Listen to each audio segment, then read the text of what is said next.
Hello नमस्ते किसान साथियों, कैसे हो आप लोग। आशा करता हूं कि आप लोग सब अच्छे ही होंगे। तो किसान साथियों, आज के नए वीडियो में आप लोगों का स्वागत है। इस वाले वीडियो में मैं आप लोगों को बताने वाला हूं कि टमाटर, मिर्च, बैगन की परफेक्ट नर्सरी किस प्रकार से तैयार की जाए। स्पेशली ठंड और गर्मी के मौसम के लिए यह वीडियो है। किस प्रकार से नर्सरी तैयार की जाए जिससे हम लोगों के पौधों में रोग ना आए। अक्सर जो नए किसान होते हैं वो कुछ ना कुछ गलती कर ही देते हैं जिनसे उनके पौधों में रोग आ जाता है। पौधा उगता है, वैसे ही उनमें डंपिंग ऑफ यानी कि तना सूखने लगता है या फिर पूरा पौधा ही सूख कर मरने लगता है। तो ऐसा वे क्या गलती करते हैं ये भी आप लोगों को मैं वीडियो में बताने वाला हूं, और मेरे तरीके से आप लोगों को बताने वाला हूं कि किस प्रकार से परफेक्ट नर्सरी तैयार की जाए जिससे पौधों में रोग न आए। तो आज के इस वाली वीडियो में यही आप लोगों को बताने वाला हूं कि परफेक्ट नर्सरी किस प्रकार से तैयार की जाए टमाटर, मिर्च और बैगन की। स्पेशली ठंड और गर्मी के मौसम के लिए बता रहा हूं, और बरसात के मौसम के लिए वीडियो आ जाएगा जुलाई अगस्त के टाइम में। तो आप लोग चैनल को सब्सक्राइब करके रेडी रखिएगा और वीडियो को लाइक कर दीजिएगा। तो चलिए आप लोगों को मैं कुछ स्टेप में बताने वाला हूं कि किस प्रकार से परफेक्ट नर्सरी तैयार की जाती है टमाटर, मिर्च, बैगन की। मान के चलिए आप लोगों को 20 पैकेट मिर्च की खेती करनी है तो आप लोगों को कितना जगह लगेगा और जगह कैसा होना चाहिए किसान साथियों, आप लोगों को बता देना चाहूँगा। तो जगह पानी को अवशोषित करने वाला जगह होना चाहिए। ऐसा ना हो कि दलदली जगह हो, नहीं तो आप लोगों का पौधा डैमेज होने लगता है। ज़्यादा जल भराव भी नहीं होना चाहिए उस जगह में, नहीं तो पौधा सूखने लगता है, नर्सरी में ही सूखने लगता है और मरने लगता है। तो ऐसा बीमारी से आप लोग बचिएगा। अच्छे जगह का सिलेक्शन कीजिएगा। और जगह कितना लगेगा तो 25 कदम लंबाई लगेगा जगह का और 20 कदम चौड़ाई। तो चलिए सबसे पहले अब हम लोग वीडियो को शुरुआत करते हैं किस प्रकार से आप लोगों को नर्सरी तैयार करना है। तो चलिए स्टेप 1 में आप लोगों को बताता हूं कि सबसे पहले जगह को आप लोग रोटावेटर के द्वारा बहुत ही अच्छे तरीके से जुताई करवा लीजिएगा। जैसा कि आप लोगों को वीडियो में दिखाई दे रहा है, मिट्टी कुछ इस प्रकार से भुरभुरी हो जाए इतना आप लोगों को जुताई कर लेना है। लगभग 2-3 राउंड आप लोग जुताई करेंगे रोटावेटर से तो इस प्रकार से भुरभुरी मिट्टी हो जाएगी। तो दूसरे स्टेप में आप लोगों को क्या करना है किसान साथियों कि आप लोगों को रस्सी की सहायता से कुछ इस प्रकार से सुंदर सुंदर मेड़ बना लेना है। तो जैसे कि आप लोगों को बता दूं कि एक क्यारी की लंबाई आप लोगों को रखना है 2 कदम और चौड़ाई रखना है 1.5 कदम लगभग, जिससे आप लोगों का हाथ क्यारी के बीज तक आराम से जा पाए, आप लोगों को बीज को बोते वक्त कोई भी कठिनाई ना हो। उसके बाद आप लोगों को क्या करना है किसान साथियों, जो क्यारी के अंदर अनावश्यक बड़े बड़े जो ढेला रहेंगे या फिर कचरा रहेंगे उन लोगों को निकाल लेना है और क्यारी को बिल्कुल समतल सपाट कर लेना है नर्सरी तैयार करने के लिए। चलिए अब आप लोगों को तीसरा स्टेप मैं बताता हूँ। तो तीसरा स्टेप में आप लोगों को गाँव में जो भी आप लोगों को फसल का अवशेष मिलेगा, जैसे कि धान का पुआल, यदि आप लोग पशुओं को नहीं खिलाते होंगे तो धान का पुआल को जला लीजिएगा, या फिर मक्का का मक्याठी बोलते हैं, या फिर हाड़ी जो भी बचता है बाल के अंदर का भाग वो सब को जला लीजिएगा, या फिर केला का पत्ती को भी जला सकते हैं। मेरे पास केला बागान है, मेरे घर के पास बहुत सारा केला का पौधा है तो उसमें से बहुत सारा कचरा निकला तो मैं यही सब को जला रहा हूँ। जैसा कि आप लोग वीडियो में देख रहे हैं ये सब केला का कचरा को मैं लेकर आया हूँ। या फिर आप लोग सबसे बेस्ट तो यही रहेगा कि सूखे हुए गोबर को आप लोग जला लीजिएगा कुछ इस प्रकार से, जैसा कि आप लोगों को फोटो में दिखाई दे रहा है। तो इस प्रकार से जला लेंगे तो ज़मीन और भी अच्छे से उपजाऊ हो जाती है। पुराने ज़माने में कुछ इसी प्रकार से जला लिया जाता था खेती करने से पहले जंगल को, लेकिन जंगल को आप लोगों को नहीं जलाना है। जो अनावश्यक फसल का अवशेष हो, जो किसी काम ना आए, ऐसा अवशेष को आप लोग जला लीजिएगा। तो देखिए मैं केला का पत्ती जला रहा हूँ, कुछ इस प्रकार से जल रहा है, ये आप लोग देख सकते हैं।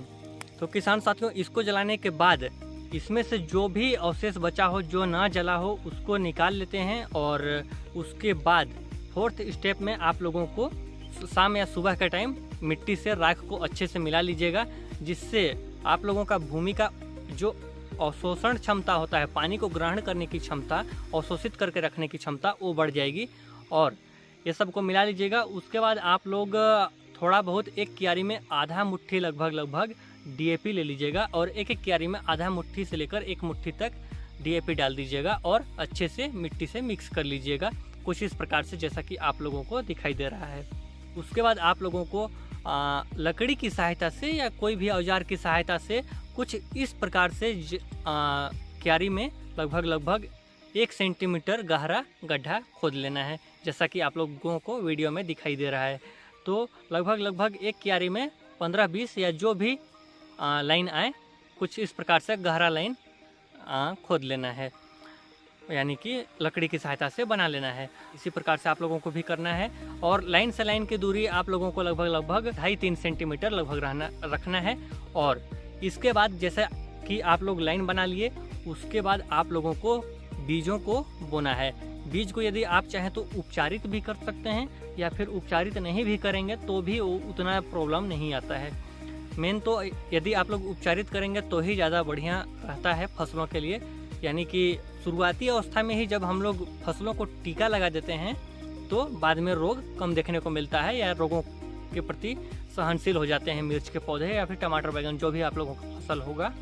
इसीलिए आप लोग हो सके तो बीज का उपचार कर लीजिएगा, और यदि उपचार करने की व्यवस्था नहीं है तो कोई बात नहीं, आप लोगों को बीज बोना है 1-1 सेंटीमीटर की दूरी पे, हाथ से थोड़ा कुछ इस प्रकार से गिराते जाना है, जैसा कि आप लोगों को यहाँ पर दिखाई दे रहा है वीडियो में। इतनी दूरी पर आप लोगों को गिराना है 1-1 सेंटीमीटर की दूरी पर। तो बीज को बोने के बाद किसान साथियों आप लोगों को वर्मी कंपोस्ट खाद या फिर गोबर की सड़ी हुई खाद जो 3-4 साल पुरानी हो, जिससे घास न उगे, मैं यहाँ पर वर्मी कंपोस्ट खाद का उपयोग कर रहा हूँ, जैसा कि आप लोगों को दिखाई दे रहा है। तो वर्मी कंपोस्ट खाद से मैं कुछ इस प्रकार से ढक रहा हूँ। वर्मी कंपोस्ट खाद में आप लोग थोड़ा बहुत मिट्टी भी मिला सकते हैं या फिर गोबर की सड़ी हुई खाद में भी आप लोग मिट्टी मिला सकते हैं, यदि आप लोगों के पास खाद की कमी हो तो कुछ इस प्रकार से आप लोगों को ढक लेना है। इसके बाद किसान साथियों यहाँ पर एक चपटा सा आप लोगों को लकड़ी लेना है। लकड़ी की सहायता से आप लोगों को हल्का कुछ इस प्रकार से दबा देना है, यानी कि क्यारियों को समतल कर देना है। तो ये रहा किसान साथियों, बीजों को कुछ इस प्रकार से बोना है। अब आप लोगों को क्या करना है ध्यान से सुनिएगा। उसके बाद आप लोगों को सुतली बोरा से क्यारियों को ढक देना है अच्छे से, जहाँ तक बीज बोया हुआ हो सुतली बोरा से ढक देना है। उसके बाद आप लोगों को सिंचाई कर देना है। सिंचाई ऐसा करिएगा इनडायरेक्टली बोरा के ऊपर ही आप लोगों को सिंचाई करना है, जैसा कि आप लोगों को यहाँ पर वीडियो में दिखाई दे रहा है। पानी 2-3 सेंटीमीटर ऊपर तक आ जाए क्यारी के ऊपर तक, बस इतना ही, पूरा भरते तक आप लोगों को सिंचाई नहीं करना है। तो सिंचाई कर लिए अब आप लोग। इसके बाद आप लोगों को क्या करना है कि तिरपाल से, बड़ा सा तिरपाल से सारी क्यारियों को पहले तो बोरा से ढकना है और सिंचाई करना है। उसके बाद सारी क्यारियों को आप लोगों को तिरपाल से ढक देना है और 5 दिन तक आप लोग ढके रखिएगा। उसके बाद तिरपाल को हटा के देखिएगा, यदि पानी की ज़रूरत हो तो उसमें थोड़ा सा बहुत सिंचाई और कर दीजिएगा इनडायरेक्टली, जैसा पहली बार किए थे वैसे ही, और नहीं ज़रूरत हो तो फिर से ढक दें। और 7 या 8 दिन के बाद आप लोग तिरपाल को हटाएं तो देखें कि बीज अंकुरित हुए हैं या नहीं हुए हैं। यदि अंकुरित हो गए हैं तो तिरपाल को हटा देना है और बोरा जो ऊपर में रखे थे वो सबको भी हटा देना है। तिरपाल से ढकना क्यों ज़रूरी है किसान साथियों? तिरपाल से यदि आप लोग ढकेंगे और नीचे यदि बोरा रहेगा तो ऐसे में बीजों को गर्मी मिलेगा, नमी मिलेगा भरपूर तरीके से, तो जल्दी अंकुरित होते हैं। अक्सर जो ठंड के दिनों में प्रॉब्लम आता है कि जल्दी से पौधे उगते ही नहीं हैं, तो यही है उसका सॉल्यूशन। इसीलिए आप लोगों को तिरपाल से ढकने बोल रहा हूँ। गर्मी के दिन में आप लोग कम से कम 5 दिन ही तिरपाल से ढकिएगा और ठंड के दिन में कम से कम आप लोगों को 7 या 8 दिन तक ढकने की ज़रूरत पड़ सकती है। अच्छे से ढक लीजिएगा और बीच के एरिया को भी आप लोगों को चेक करते रहना है। किनारे किनारे के क्यारियों को आप लोग चेक नहीं करना है। बीच के एरिया में यदि अंकुरित हो गया है बीज तो आप लोगों को तिरपाल हटाकर बोरा को भी हटा देना है और उसके बाद थोड़ा बहुत सिंचाई कर देना है। उसके बाद 10वें दिन के किसान साथियों कुछ इस प्रकार से बीज उगने लगेंगे, जैसा कि आप लोगों को वीडियो में दिखाई दे रहा है, और 11वें 12वें दिन कुछ इस प्रकार से निकल जाएंगे, जैसा कि आप लोगों को वीडियो में दिख रहा है। तो किसान साथियों टोटल इसी प्रकार से आप लोगों को मिर्च की नर्सरी तैयार करनी होती है। मैं भी मिर्च की नर्सरी तैयार किया हूँ। लगभग मैं 31 जनवरी, 1 फरवरी, 2 फरवरी, 3 फरवरी, ये 4 दिन मैं 2-2 पैकेट मिर्च की नर्सरी तैयार किया हूँ। अभी 8 पैकेट का ही नर्सरी तैयार किया हूँ और 2 बाकी है। तो चलिए आप लोगों को दिखा देता हूँ कि किस तरीके से मेरा पौधा उग चुका है। जैसा कि किसान साथियों ये रहा मेरा मिर्च का नर्सरी, आप लोगों को मैं दिखा दूँ तो टोटल 4 वैरायटी का अभी मैं नर्सरी तैयार कर चुका हूं और 1 वैरायटी अभी बाकी है। तो चलिए नर्सरी को देखते हैं।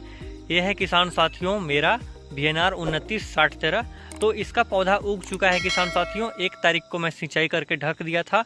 टोटल 17 दिन अभी हो रहा है इसको बोए हुए। तो अभी उगकर इतना बड़ा बड़ा हो चुका है, 2 पत्ती का हो चुका है, बहुत ही सुंदर क्लियर उगा है, आप लोग देख सकते हैं। आगे आप लोगों को दिखा दूं तो ये है इधर के साइड में यूनिसेम का USM गंगा मिर्च। इसको मैं 1 तारीख को बोकर 2 तारीख को सिंचाई करके ढक दिया था। तो इसको बोए हुए लगभग 16 दिन हो रहा है। और इधर के साइड आप लोगों को दिखा देता हूं तो ये है कलश का तलवार, जो कि अभी अच्छे से नहीं उग पाया है, कुछ कुछ पौधे केवल अभी उगे हुए हैं। और इधर के साइड आप लोगों को दिखा दूं तो ये है कलश का वासु। ये इसमें से लगभग सारे पौधे उग ही चुके हैं, कुछ कुछ पौधे उगने अभी बाकी हैं। तो इसको मैं 4 तारीख को सिंचाई करके ढका था, अभी इस कंडीशन में है, आप लोग देख सकते हैं। और इधर के साइड आप लोगों को दिखा दूं तो ये है BASF का NEMS आर्मर, आप लोग देख सकते हैं। इसको भी 4 तारीख को सिंचाई करके मैं ढक दिया था। तो अभी देखिए उगे हुए लगभग 3-4 दिन हुए हैं, कुछ इतने बड़े बड़े हो गए हैं मिर्च के पौधे। तो इस हालत में है मेरा मिर्च का नर्सरी। तो किसान साथियों, मेरा नर्सरी आप लोगों को मैं दिखा दिया। यदि आप लोगों को वीडियो हेल्पफुल लगा होगा तो वीडियो को लाइक कर दीजिएगा और चैनल को अवश्य सब्सक्राइब कर लीजिएगा। ऐसा नॉलेजेबल वीडियो आप लोगों के लिए मैं लेकर आते रहता हूँ। मिलते हैं किसान साथियों नेक्स्ट वीडियो में नए टॉपिक के साथ बहुत ही जल्द। तब तक के लिए बाय बाय। जय हिंद, जय जवान, जय किसान।